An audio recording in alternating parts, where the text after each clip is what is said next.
This is Tyler, your antisocial critic and the host of the AntiSocial Network, your number one source for anachronistic conversations online. Come join us each week to hear opinions from some of the best voices discussing entertainment, politics, religion, and modern life on the internet today, most of which you've never heard of, but I have.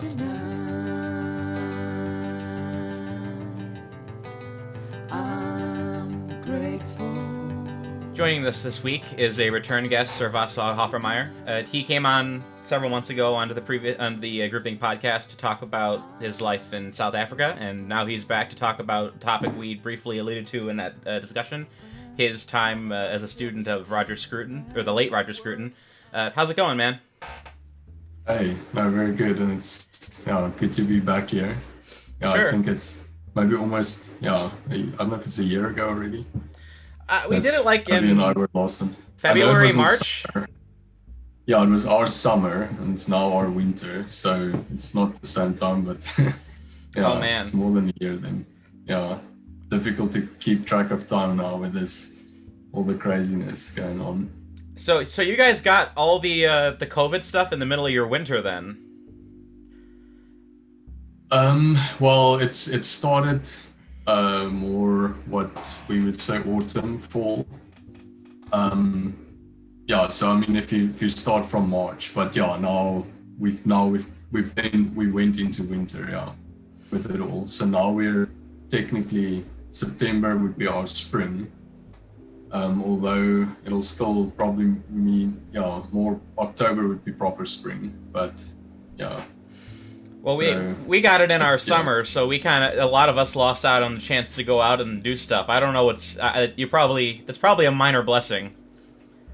Yeah, and although our winters also, it's compared to, I think, your winters, you wouldn't always call it winter. I mean, if you look outside now, yesterday, you'd walk around with shorts on the odd occasion, but that's not what we would call winter up here. That's although we did have a relatively cold winter so far. I mean, so we'll have these patches of 1 week that's pretty cold, and the other big thing here is your normal house wouldn't have any central heating or anything, so you just take the temperature as it is outside. It's sort of what you feel inside, so to cover up or have a fireplace, and so it's cold in another way. Oh wow. Well, I'm glad to hear you guys are doing all right. How's your country held up and everything for the last few months? It's an interesting question. I think we're still holding our breath in a sense, because I think the big impact will be on the economy, and which our economy wasn't great. There's just been a lot of pressures on it. A lot of corruption in government is a big issue. I think that's weighed on the economy a lot, among other things. And then on top of that, it's still, I mean, you do see the usual stuff, people losing jobs, all of that, but there's sort of this idea, where you sort of expect it's still, some of it's still going to happen. But you always hope for the best, of course, but I don't know, we'll have to see. And I think also the lockdown has been quite intense, in general, lockdown, and which obviously stopped a lot of business from happening, and then at the same time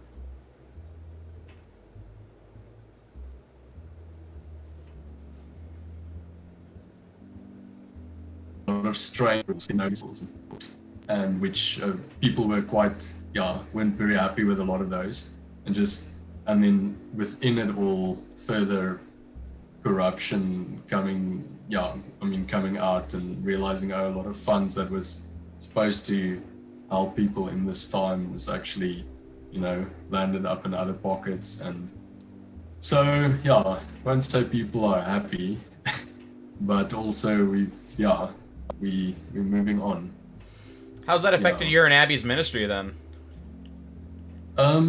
Yeah, ministry side, so it'll be more her side of ministry, and or her daily work. So she, just to recap, she works with residents, young leaders from within typically, many of our, well, yeah, it depends on from year to year, but township is in South Africa or other areas.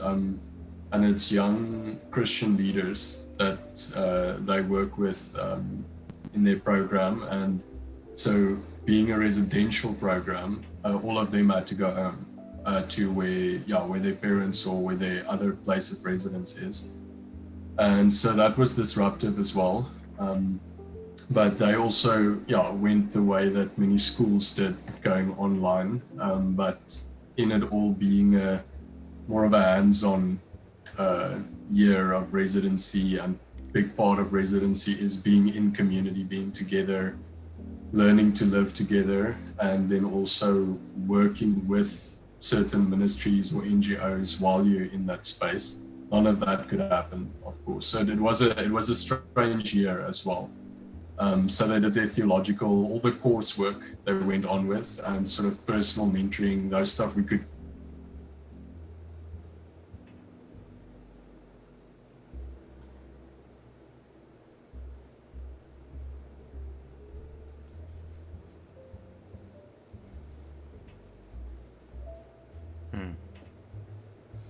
Let's see if that comes back real quick.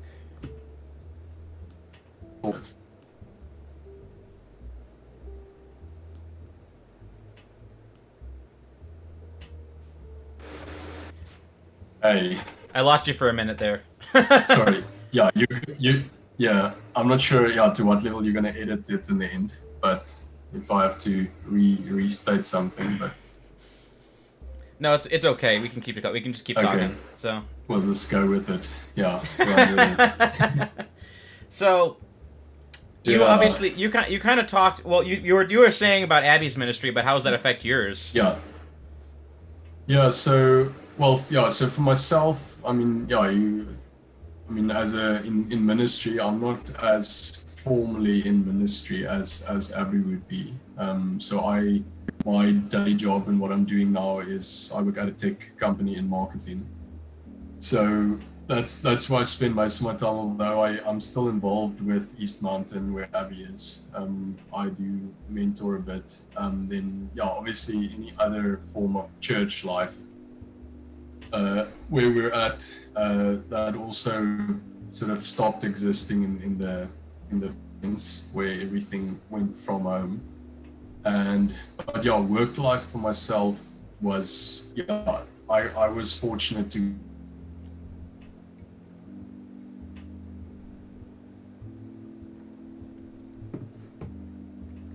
this whole different environment, but thankfully I could continue as usual in all the normal ways. I still have a salary, have all of that, so we're just very thankful for that.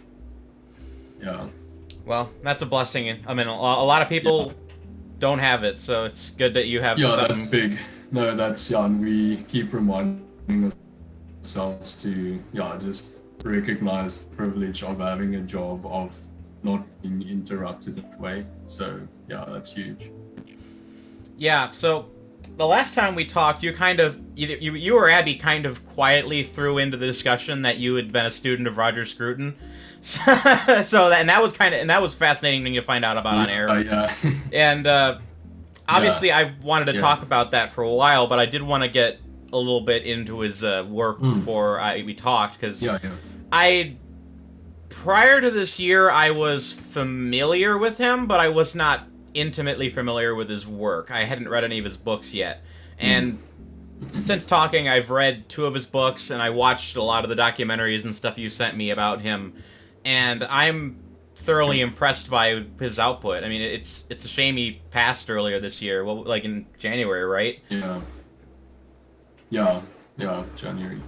Yeah, so I wanted to kind of go over him and kind of talk about what your experience was like.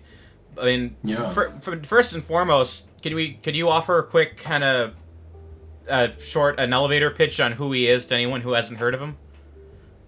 Yeah, so I mean, I'll also just pitch it as I came to hear of him. So yeah, I would say I'm in no way a Scruton expert, but also I think it was, yeah, I think I sort of came across him.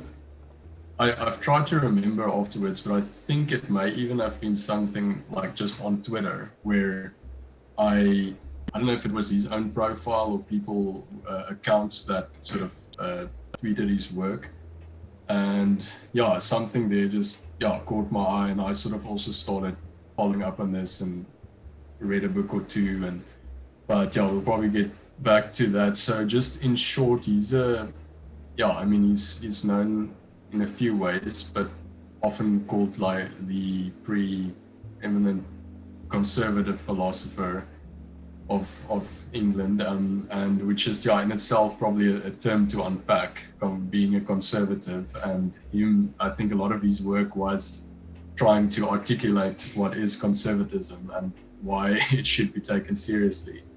But yeah, his background further back is in aesthetics, is what he studied, and did his PhD on the study of beauty. You can put it in really simple terms. And I think which also, so he did a lot of work on architecture, all that's things he writes a lot about, and beauty in music and art, architecture. So wherever aesthetics go. And I think through that, as I understand the story, he also became quite concerned just seeing what is, I don't know how you can say, dished up as art or as beauty or as valuable, really seeing that there's been a rejection of the sacred and the beautiful, and valuing that, or even taking it seriously, sort of your broad loss of meaning, just that happening to, and from where he's speaking specifically within the Western culture, and also seeing that obviously that flows into the politics, and into society at large, just the rejection of truth and of all that is beautiful, or the idea that there is true beauty and that there is things that are truly sacred, and no longer seeking that, but just people, the loss of meaning and shaking their fists at all that, that was once considered sacred and wise, and things we drew on for wisdom on how to live and how to live human life. So that's, I think, would be my short summary of him, or also what drew me to his work. But I can say a few things more. That's a good summary. I mean, having developed a minor familiarity with his work, I find him to be a very difficult person to summarize, because so much of what makes him interesting is the elegance with which he kind of approaches all these topics, and that's not something that summarizes easily. Like when you read his books, like Conservatism, or his book on beauty, or his book on Kant,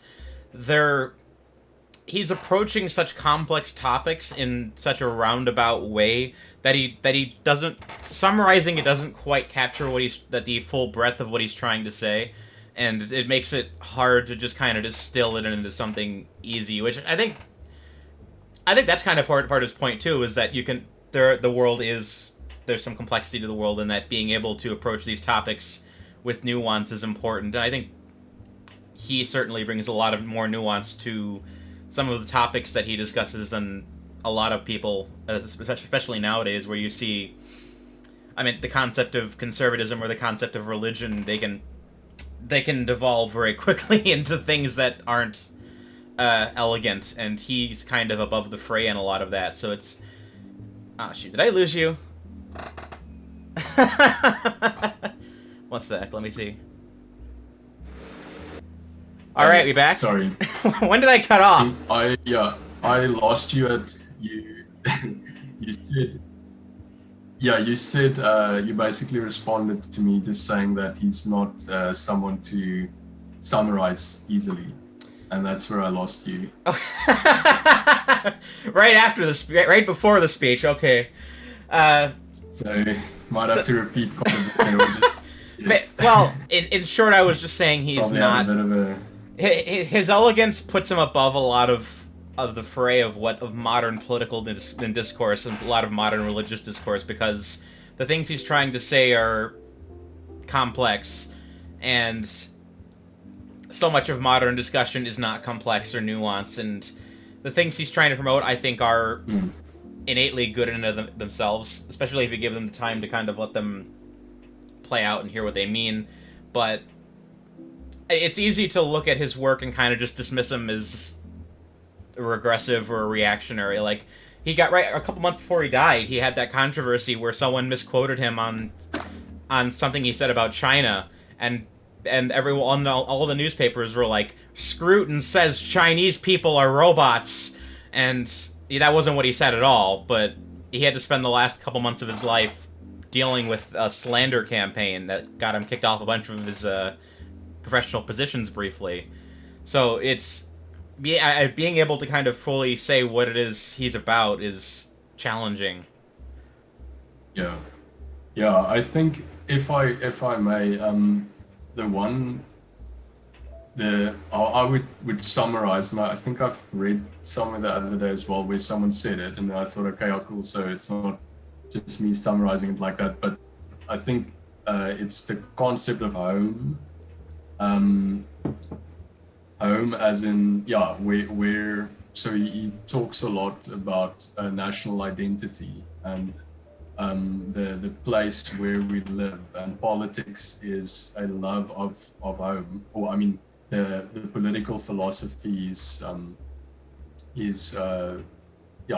promoting, in a sense, begins from, he says, there's a recognition that people have a shared home where they live together, and that's where real politics happen, those interactions between people, and their love for that place of home.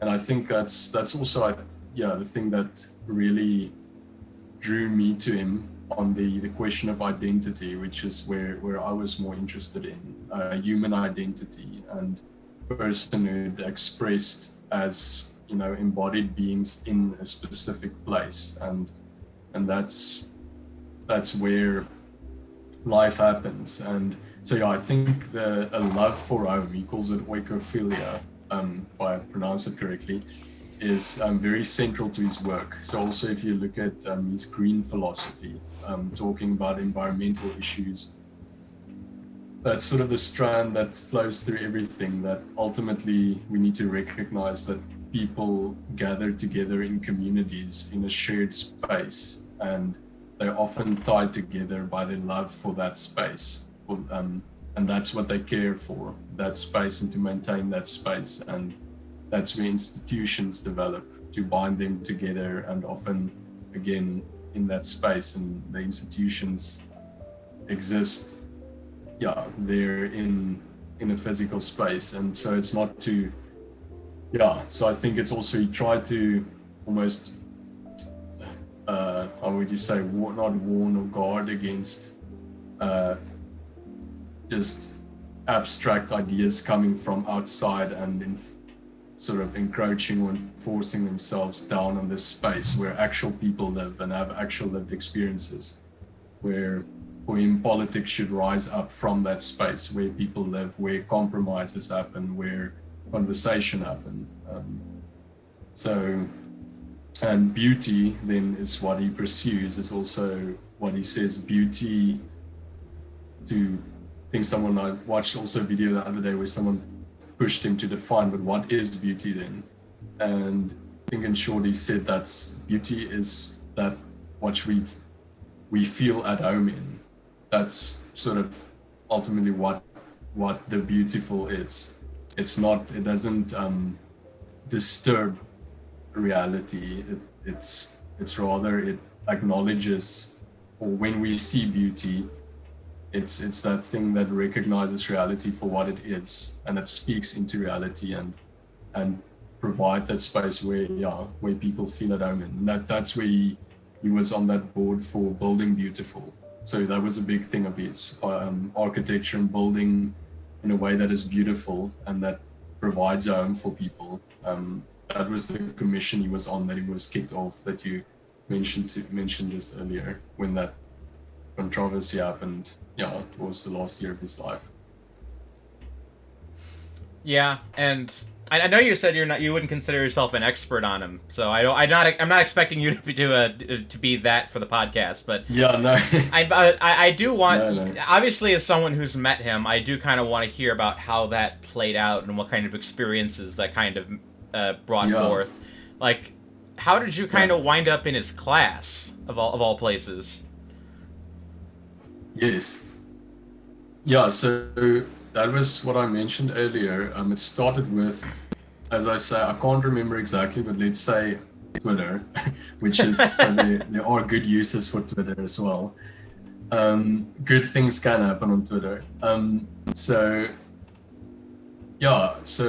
then, as I said, I saw him on Twitter or his work, and he also had a personal account. I started following that and thought I want to learn more. I read a few articles. I got a hold of a few books of his and I read it, and I was just more and more, wow, this guy, he speaks, he really articulates something that I've not heard often articulated before. And even as a Christian, hearing him was communicate a type of a public theology that has a very high view of human persons, and he comes from a philosophical perspective on human persons and what it means to be human, and that ultimately I think that is such a central question in many, all the other questions in these debates that we have is really, what is a human? What should we pursue as humanity? But anyway, all that aside, so that's what really caught my attention. And then one day, again, this I remember on Twitter, a tweet came through his account saying, join me in the MA in philosophy course at Buckingham University. And I thought like, oh wow, you can study with this guy. But it wasn't just that. I was also I was looking out for some a postgraduate course in philosophy, and so that's.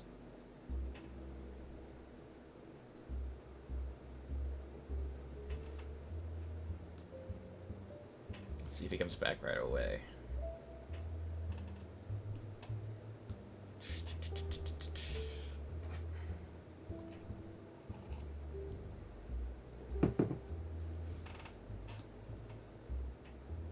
For internet connection to the other side of the planet, this is pretty good, all things considered. Better than last time, at least. Let's see.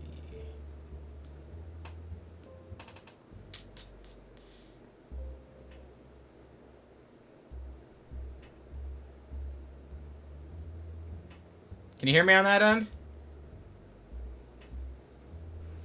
All right, you're back. I'm back. I don't know what I said last to you, what you heard last. You were just saying you were going off to Buckingham, and that was about okay, where it yeah. kind of So I started the process. I applied to the course. I thought, okay, this could be a good next step. So I think then a year later or so, I was sort of, just as one year intake was about to start, I applied, and I thought I'll wait for the next year and just sort my things out and see if I can, also raise funds and get some things together before I go. And the interesting thing is that, at one stage I thought, maybe this is too much to do this, because I was obviously in South Africa and it was based in London, in England, and got sort of cold feet a bit, or thought maybe wait another year, maybe something.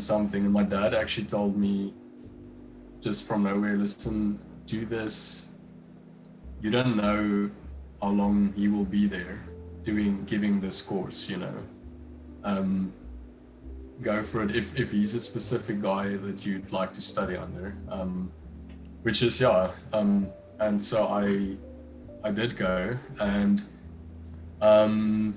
which was also the year itself. So I spent a year in London studying, and also, yeah, but I mean, there's more that happened in London. So the one big part was me studying the masters, and then also, I mean, yeah, but that's might be a different story. Maybe we can touch on it later. But I also did a year with a monastic community as a non-residential member, which was based in the Church of England, ecumenical.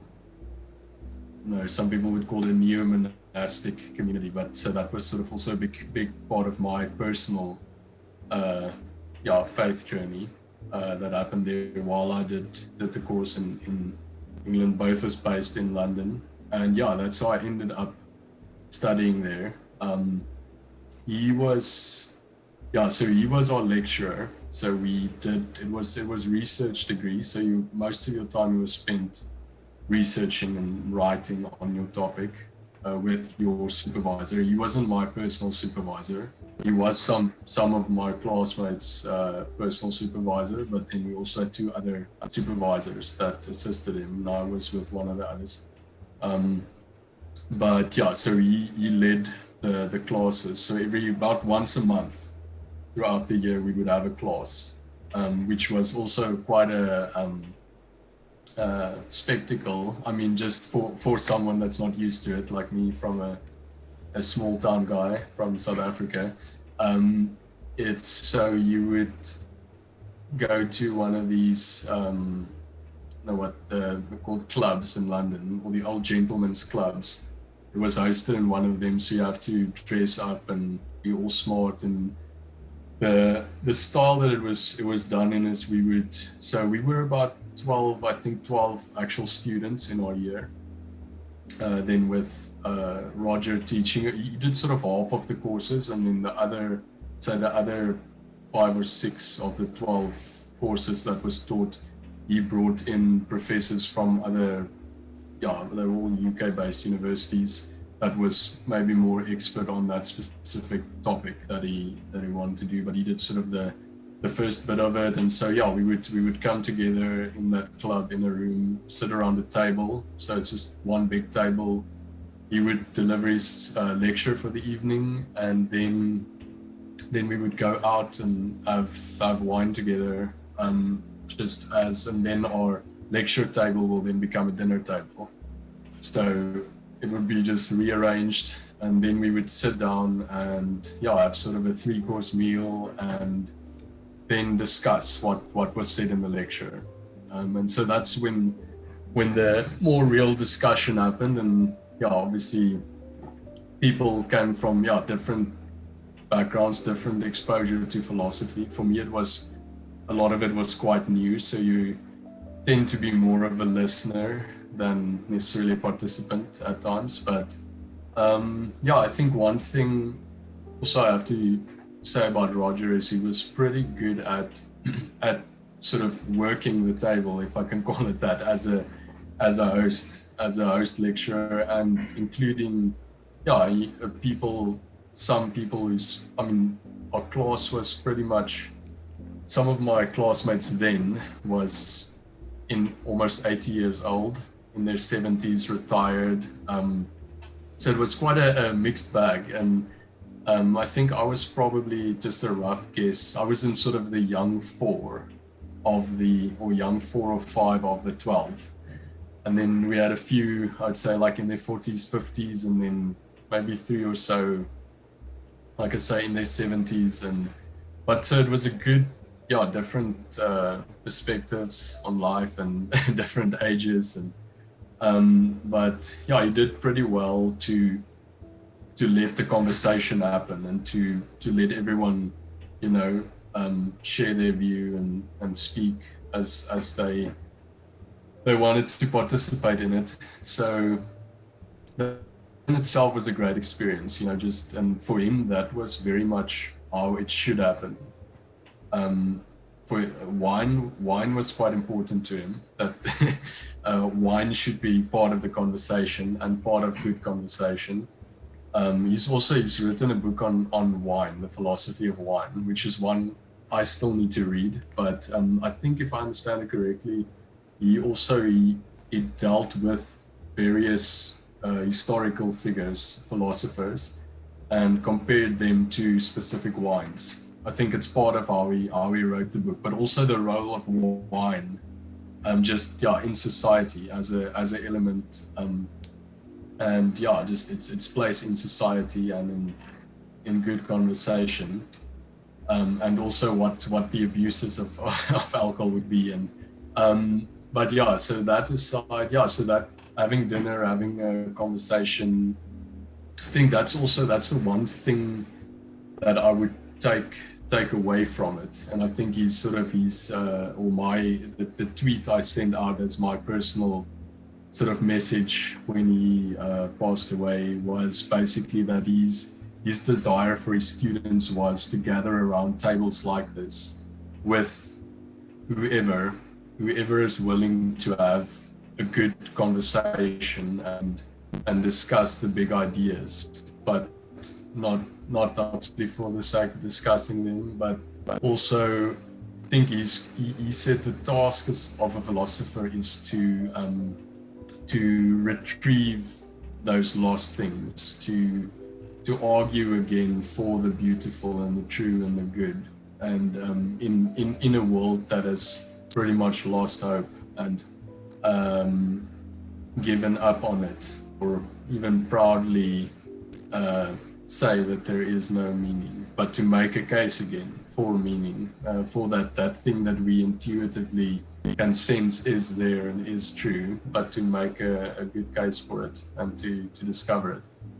So I'll go up to there for now, and then you can question me further from your side, or which direction you want me to go, or if I should go on with that. Well, what kinds of things did you talk about? What kind? You kind of mentioned briefly, but like, do you have any specific memories of specific discussions that you had together, or? Yeah, so I mean, it was pretty much led by so it was set out as the coursework side of the master's degree, and to run alongside your research. So I dotted it down here so the beginning would have been, the first night would have been him giving an intro to philosophy. Just again, like I said, people came from a different experience in the field of philosophy, less so and more so, and I was probably, I think at some levels one of the lesser experienced people, and just to give us an understanding of what are we doing here, what is the point of this, and then he did sort of the big topics. Like I said, personhood was quite central to him, just ethics in general, debates around the mind and the brain.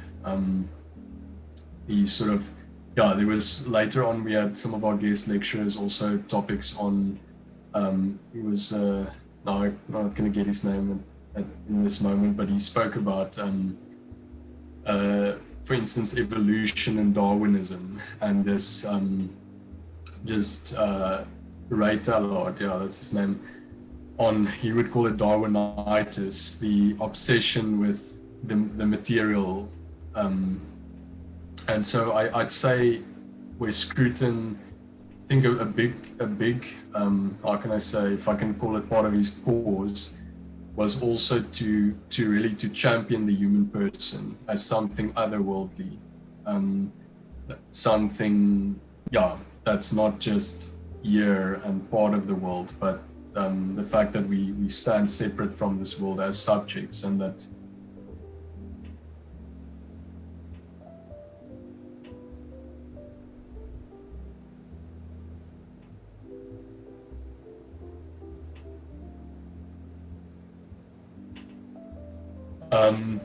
then I think the topics beyond Scruton, and which he invited a few other lecturers in. So they also did try to cover sort of the basic, almost like the building blocks that they would think we would need to, when we choose our topics, when we write papers. So other things were, well, the topic of God was one, for instance. Then there was some political topics, justice as a concept, and more democracy was discussed. That was actually, democracy was, I think, I was very close to the, thinking now, there was, I can't remember what happened, but there was some political movements on the night we discussed that, so I have that memory now. And then, then also, I think outside of that, the other interesting topics I got to sit in on him wasn't part of the course, but also being there in England at the time. So when he spoke at other places, we would always try and attend it. And for instance, there was a talk at the one of the theological colleges in Oxford at Wycliffe Hall. We spoke on freedom of speech, which is, definitely, obviously a big topic still, and has been now for a few years. I can give you the link of sort of my personal notes of that lecture. Sure. Also, I went to his farm, where they would speak on, which I think he's got a book on what's called Green Philosophy. So he would, every year he has a festival on his farm. That was the second year. And so he said it is the second year, so which made it officially a tradition, and which is, again, a thing he was a champion of good traditions that bring people together and that binds communities together. And so the Apple Festival was also, I think you would say, in his small corner of the world, a protest against big corporation and big farming. Getting all the neighbor farmers together and just be able to sell their goods and put it on display in a market atmosphere, and for people of the community to come there and to meet up. And you would have sort of almost like an American country band playing there, which was interesting. Just didn't expect something like that at one of these festivals. But so there he delivered a lecture on just the rural countryside, for instance, and the challenges of farmers in also for them in the world of Brexit and Europe, and where the small farmer stands in all of this. And I think a final interesting it was also sort of a weekend course I attended, was on just the question of the role or the making a case for humanities in universities. So that was also a few speakers that attended there, and he sort of gave the keynote lecture, which I can't even remember his exact title for that day, but and like you said earlier, it's in some ways difficult to pin him down, because I think he just speaks so eloquently and really informed on almost any topic. So it was always just, he wrote, I think also over 50 books on, like I say, from wine to politics to architecture and there's that thread that runs through it all, but I think he had a real, he had a real sense of just also ordinary life in a sense, and he could take these big ideas and speak into ordinary life in many ways, which I think is also what makes him a very just an attractive mind to read and to follow. Well, let's back up a second. You said he lived on a farm? Yeah. I didn't know that. So he, there is you'll find, I also know, what I know about that is also some of the, more backstories that I've read, and you'll find it there, but I'm not sure until when. I think he lived more around London for his earlier career, and in either academic career and writing. And he was, I think, about to make a move actually over to the States. He was going to emigrate basically to the States in, was it late 90s, about the year 2000, roughly there. And then, but in the end decided you'll remain a subject of the Queen, and that's just my words. But I think then decided to move to the countryside. So that's a big thing for him, is the English countryside and the place of the English countryside in just the English identity. And I think just again that philosophy of home and his love for home, and a place where things where people know one another, or where there's more opportunity for neighbors to live together and to I think there's obviously, I mean, know how you feel you live in a city or closer to a city. Someone myself also growing up more small town countryside, I think everyone sees the attraction in it all. But he lived, it's a, I don't know, it's not a, I mean, I don't know, in English terms, it's not a big farm. I think, also if you think South African, maybe American terms, but I think he had some animals. Also, he's a big number of horses. So that, I think that will play another big part of it, to have his horses there with him. And so the Apple Festival is what he did there. So made some apple cider, I think, from their own produce there. And I'm not sure actually what all he had on the farm. Maybe some sheep, it's a fair bit outside of London. So you would travel in, I think, by train to London if you had engagements there, and even 4-hour classes, and I think he had a place that he would stay in London, but his main residence was small town countryside. Sounds lovely. So, I guess the kind of last thing I want to ask about him is what did you have any kind of one-on-one discussions with him? Did you have any chance to kind of have any personal memories with him, or talk to him about anything specifically, just the two of you, or? Not much, I must say, but there were moments, because as I also said, some of my classmates who had him as their primary supervisor, they had more moments like that with him. So I mean, I had sort of maybe the odd chat in between, but also I'm not can I say it's also this thing of this guy that how I started, you read about this guy in the books, in books, and you read his ideas and you think, oh wow, this is so amazing, and then you find yourself 2 or so years later, okay, here I'm sitting around a table with him at the end of it and teaching, and you think like, wow, this is pretty cool how this turned out. And but I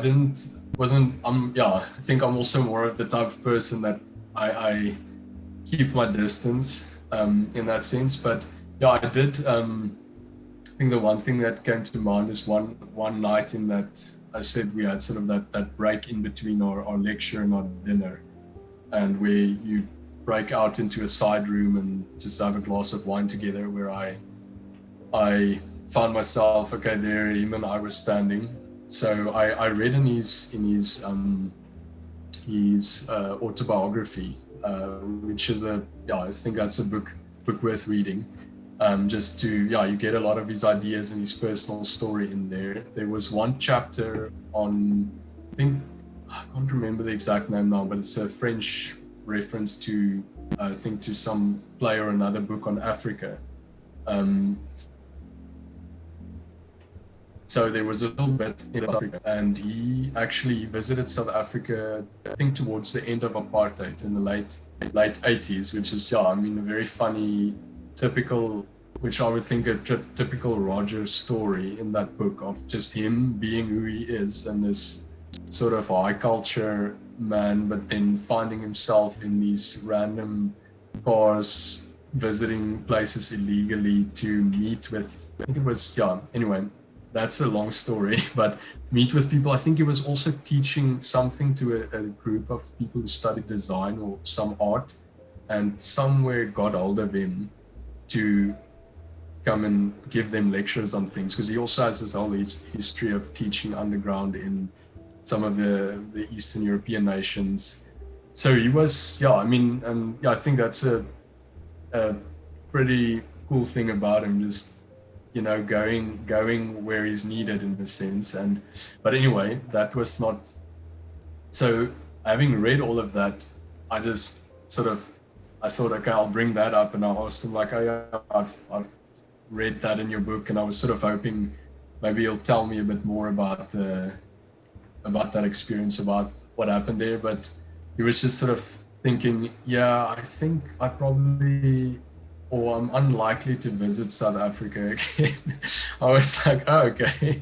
But I think it was just thinking about where he's typical, where he's sort of involved in the world nowadays. Or back then, I think he was mainly, he often visited the States, and I think he had quite a following in Brazil, of all places, which was very interesting. And he visited Brazil shortly, or I think in 2019. One of my friends from class, he's a Brazilian who came also sort of for Roger, but living in England now. But yeah, so I think it's just not, I've never heard of him before in South Africa. So that was also, yeah, so that was one interaction that was sort of short in a sense.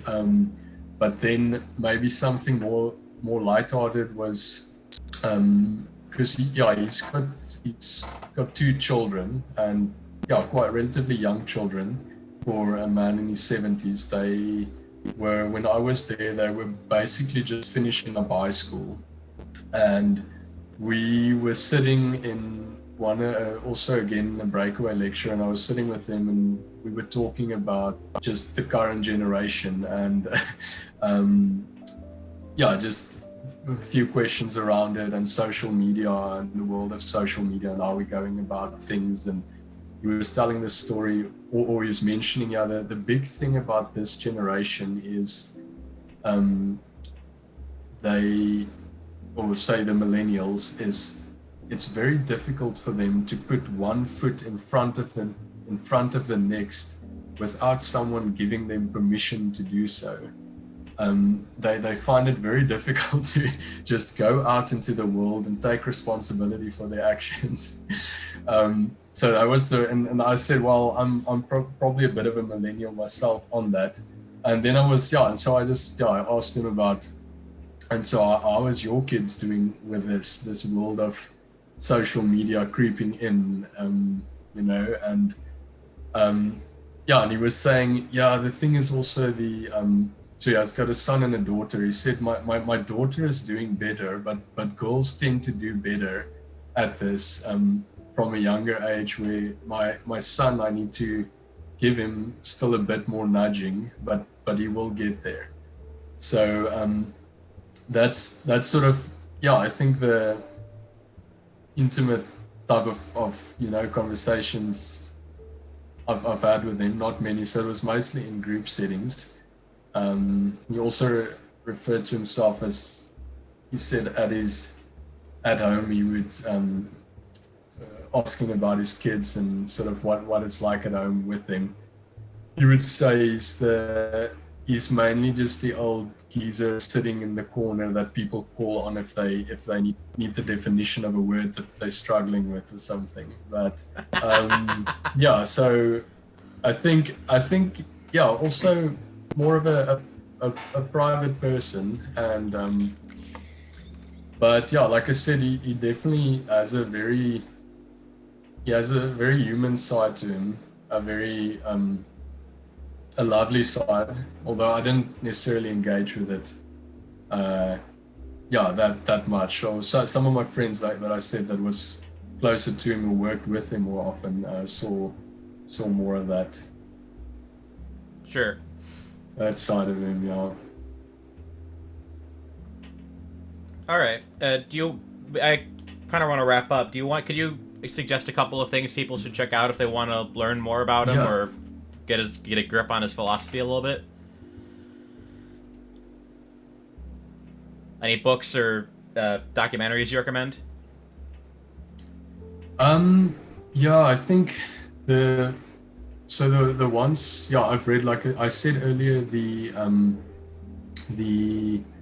autobiography. It's called Gentle Regrets, which is just, yeah, it's a good sort of, I mean, in his own way, he sort of did a topical overview of his life, and yeah, very thinking through concepts and things philosophically, with a good insight into his life, and a few sort of stories, so like the one I shared of him visiting South Africa in that time.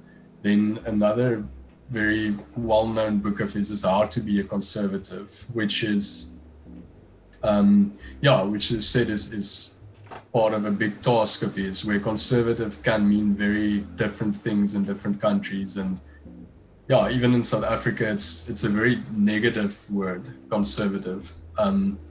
Even for me growing up, but to actually learn to understand what is the conservative approach, as opposed to just a political label. So I'd say that's definitely a good book. And then a documentary is, I was thinking, is it Beauty? I think I sent it on to you earlier. Yeah. Why Beauty Matters. So yeah, there is making the case for beauty, and beauty as a thing worth protecting and pursuing, and a way to build and to create things is to make it beautiful, and then obviously unpacking a bit what that is.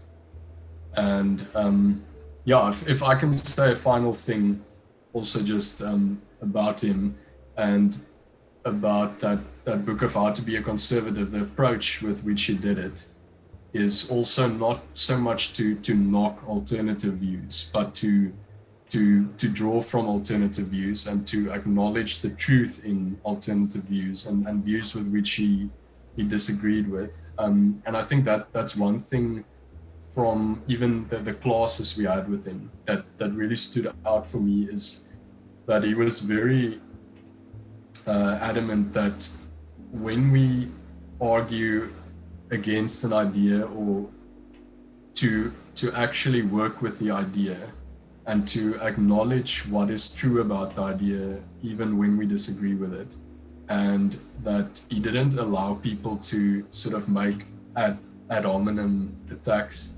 on people who's not there, like say some other philosopher, or if someone would talk about, this guy, he would always call you out almost for it and say like, no, let's not do that, let's not he is him. If there's an idea of his or hers you don't like, let's discuss it, which I thought was, there was something very humble about his way. And I think he's seen as a controversial figure, and because of the way he speaks truth and he's not afraid to speak it. But I think he is, when you really listen to him, he's very generous towards others and their ideas, and which is a thing I really appreciate, and which I took away from it. Sure. Well, I appreciate getting to hear a lot of these anecdotes about him, especially since I hope his legacy continues to kind of proliferate now that he's gone. Yeah. And another thing, sorry if I just want to say one. No, it's final fine. Thing. No, because I'm just thinking also, speaking about his or him talking about his kids earlier. And I mentioned that just to sort of show a more at home side of him, probably imagining how he would joke or debate with his kids on things or matters. But the other one thing that also stood out for me, and a sort of a clear memory of one night in a class, was when we spoke, I can't remember the topic, but just speaking about truth and importance of things and the meaning of things and things that are sacred, and the difficulty of actually, describing those things or coming at them with philosophy, where I think in that intro to philosophy class, one definition that you would say is philosophy is basically us standing on the edge of what we can know, or seeing what that edge is, looking into what is beyond us, or almost what we cannot know, which we then engage through faith and things like that, or trying to understand what those limits are. And but he said, but it's also, it's that thing that that old saying of you know it when you see it type of thing. But the example he uses that the truly meaningful things in life is those moments when you sit with a young child on your lap, or with your grandchild, or around a table having a meal with friends. And so I'm thinking around everything that we've said, or things I've tried to say, is I think that's for him, what a lot of it comes down to in the end. And that's the things that, the types of things that he wished to defend, that those things are important, and they are beautiful, and they are meaningful. And things like family, which can even sometimes get you in trouble if you defend the idea of a traditional family and the role of that in society. And so that's the type of things he would make a case for, and would say why it is good, why it is important, why it is, a place where beauty can happen. That home, that a family also provides, again to that theme of home. So I think that is, when you read all these things, I think all of these things remains very central and very important to him, as he did all those, the more lofty work, which is often still beyond me. But I think that's just a good place to end on as well, and to understand his philosophy from. For him, it's a very grounded philosophy, and a philosophy that recognizes the real life that real people live. Sure, and I appreciate you telling a lot of these stories. A lot of these are interesting. Yeah. So I'm gonna go ahead and wrap up. Thank you so much for coming on. Yeah, no. I hope you stay safe and you stay healthy in South Africa, and I hope Abby's doing good too. Yeah, thank you. Thanks, man. Sure. Have a good too. day. Cheers, man.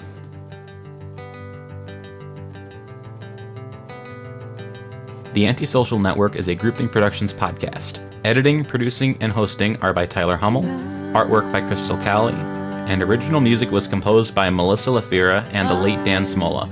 Like, subscribe, and please let us know what you think about the show in the comments below if you'd like to see anyone interesting be a guest on the show. Thank you for listening.